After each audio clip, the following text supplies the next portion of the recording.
কেন? Justice to justice. সুস্পষ্ট 6টি দাবি নিয়ে আমরা আসলে এখানে আমাদের ক্যাম্পাসের সামনে হাজির হয়েছি।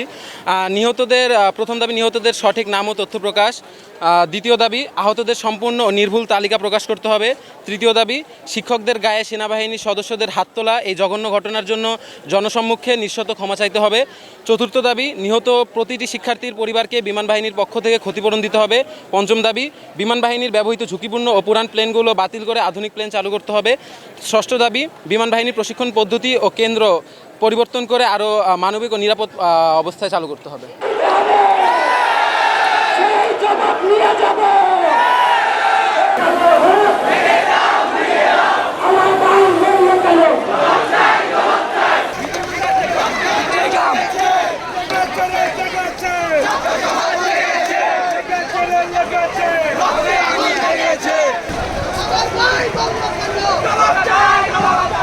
হ্যাঁ, অন্যান্য উত্তরা স্কুল কলেজ থেকে এসেছে, উত্তরা স্কুল থেকে এসেছে, নবাব থেকে এসেছে, বিভিন্ন স্কুল থেকে আমাদের সাহায্যের জন্য এখানে স্টুডেন্টরা এসেছে।